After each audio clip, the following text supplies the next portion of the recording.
Hey, I'm Scotty, and in this tutorial I'm going to show you how to add trees and plants to your urban sketches in a really loose and simple way. So I'm always talking about observational sketching. So that's where we sketch the big shapes and we go down. So with a tree, in general, we outline, like we have been doing here, the big shape of the tree, and we can leave gaps. And then if you want to draw the trunk, we just add that later, like that. And then I like to add, if you can see the branches, we just add them like this, so wobbly lines going into the tree. So in general you do that shape, that's one, and then we add in the trunk like this, so that's one, and this is two. So we have two main shapes with a tree. And so in this example I did for Patreon members, we used that same method where we did the outline of the leaves, and then we did the trunk down here, and then we have the basic line work for a simple tree. We can add watercolor on top, which I'll show you some techniques in the next one. But how do you add trees, shrubs and plants to your urban sketches? That's what we're going to do next. So for this reference here, where do we start? In this I would like to start with the foreground. So I'm actually going to draw this shape of this tree here and these shrubs, these plants on the side. The plant comes out about a third, so let's put a dot there on the page. Let's draw a basic outline of this plant. So we're using quite big shapes here, and it's very loose, coming down there. And then there's another plant here about halfway, so this might have smaller little leaves like this, and lots of energy where you can. And that's it. We won't do the other plants there, we're really simplifying it, but there is something in here. You can add some interest there. There's some more that come across. There's like a fence post in there. Okay, so that's already done, the outline of those plants there. So I'm going to really simplify the village here so we don't spend too much time, we can focus on the plants.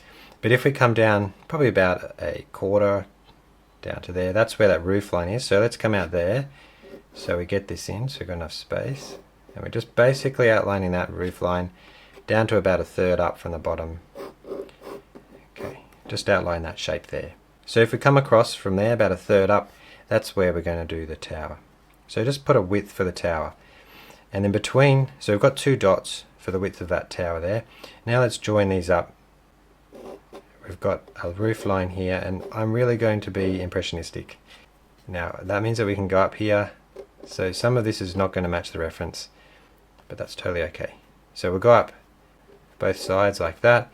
And then about a third from the top, we'll stop and let's put a roof on this tower, because this is a pretty important part, like that, and then down like that.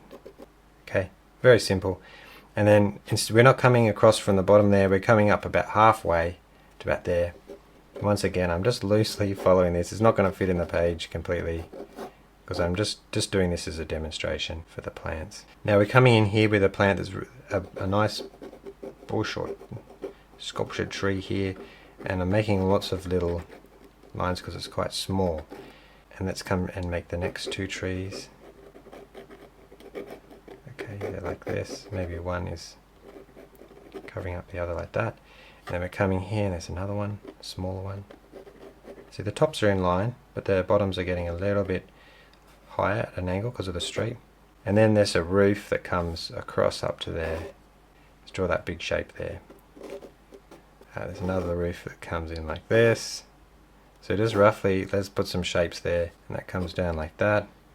With that pink house there, didn't quite get that shape. Yeah, we've got those shapes. So 1, 2, and then we'll divide this up into another set of buildings here. Okay, so we've got some windows, some dark here, a little window here. The mountain coming across the top. So we can see it starts about here, so put a dot there just so you got an idea. And it comes down to about here. But these are pines, so you notice that they're pointy.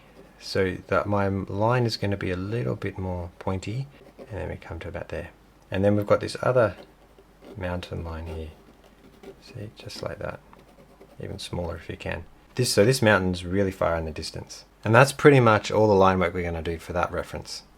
Okay, now let's do this other reference where we've got a lovely plant that's on the side of the building. So we're doing that plant first. So let's draw a really loose shape of the outline again. Okay, you can add some little extra ones. And now we need to break down the rest of the shapes into main shape. Here, and there's the door here below it. I'm really simplifying this to make it really efficient. So there's some chairs down there. Now on the top, let's draw a line here. It can be a little bit with the tiles, and then away from us down at a steeper angle. Okay, and we can add some layers to that line. This layer here, like that. And then our next window, when you get to the bottom of the window, instead of drawing a line, let's outline this plan here. Okay, the next shape is a sign, same angle, but straight sides. The idea of this lesson is to just focus on the big shapes so we can put those plants in. We also have a window on the side, so once again straight, vertical, but following the line at the top. And another plant can go outside the border if it didn't quite fit. And more plants here, crossing across the side and here. Okay, so that's line work for that. Now we're going to go onto watercolor, but I'll go back to the other one. So in terms of color for this, you can see these plants on the left here, the ones that are closest to us, are warmer and they've got more yellow in them. But then when you go to the far distant mountain, you can see it's actually got more blue in it. So there's not as much yellow anymore, it's gone to a very blue color. So if you did everything the same green here, it would look very flat. So to give it a bit of depth, in a very simple way, is by making these plants here at the front have more yellow in it, and then as it goes back here, it's more of a blue-green. So I'll first mix a little bit of yellow, will be cadmium yellow, and I'll start off the top here with a bit of this cadmium yellow, like that, but then go straight into sap green, my yellowy green, coming down, blending that in. Make sure you leave plenty of white there because we want it to stand out against the top shape. Okay, and then as it comes down, we'll add more viridian green. So I like that transfer in color. Okay, so that's that plant there, and this one here, we can just add different colors into that. So I'm adding a bit of this turquoise into this color and changing that green because we want all the different plants to look slightly, to show that they're different color. You can even add some ultramarine in there like that. It's interest. Okay, then this top tree, this weeping willow, or whatever it is called, we're going to add a bit of yellow ochre at the top. So going for yellow ochre at this. So a lot of these colors are up to your own discretion. Again, we're adding a bit of this color into it, some sap green. As we go down, we can add a little bit of viridian green, but then to make it different, I'm adding ultramarine in here to the viridian green, and I've got a really nice color. And then as it comes up against the other bush, we'll give it that strong silhouette there. And you can even add lots of other colors to make it more interesting. If it's a close plant like this, we could add some purple, little purple areas here to add interest. It's about giving a bit of variety in this shape, in these colors. And then on this one over here, we want to really emphasize that it has the sun hitting it. So we have the cadmium, we'll go cadmium yellow and keep that on the edges here. And the other ones have a bit of cadmium yellow just on the edges like that. And then sap green, and sap green into those very bright bushes here. And then we can get the more bluer green, the viridian green here, and add that to that side. Then with this mountain here, we're going to step away from using all of the yellow. I'm not going to have too much yellow in it. We'll go straight to going to use the viridian green, which is more of a blue green here. And so we'll start with that. We need lots of water here in our viridian green. And then we'll start at the top here, very loosely still. And this is a little bit lighter than the other colors in terms of my saturation of paint. And you can still add a bit of the sap green in the top when I've done my first coat. But the viridian green, and then we'll add the ultramarine. So we've got that darker blue here coming down. And then we'll silhouette the city here And you see already that is very different to the other bushes. Okay, a bit of that, and then I'll just add a bit of that sap green in, the more yellowy green, into the top here. So where I can imagine the sun just hitting those tops of those fir trees there. Maybe a bit in there, like that. And then again, there might be a little bit of purple just to add interest. Such a big shape. We don't want it to look boring, so add some nice interest to it. Okay, and then this final shape, this final area here, which is really, really dark. So this is going to be a bit of Viridian green, and then ultramarine again. Oop, too much ultramarine. Add a bit more. Okay, and then what we do to dull it, or what I do to dull it, is a bit of Payne's grey, so a bit of a darker colour. Okay, now we don't want it to be too strong. We want this to be quite, hopefully it's quite light. Yeah, like that. And then just outline, fill in that shape. Okay, I'm going to let that dry. Okay, we'll do a similar thing for this scene here. The difference here is that we have flowers in it as well. The cadmium yellow, and start at the top. So it's got some of that sap green still in it. You could outline the flowers with your pen if that made it easier. Okay, it just helps to have some of the flowers really, really strong, and that'll help with the white. Once again, we just start and just add the green in. I really enjoy doing this kind of loose sketching. And so change the color just a little bit there too. And it shows the lighting. Okay, so now it's all dry. Let's add in just a basic blocking color here for the town or the village. So I have a bit of burnt sienna, and we also add some cadmium red. And let's block in those shapes. And then where else do we have red? It's pretty abstract, my sketch. Even this big one here. And then this street area here, I've got that bit of yellow ochre with Payne's grey. It's just a dull, earthy colour, and that can just show that street there.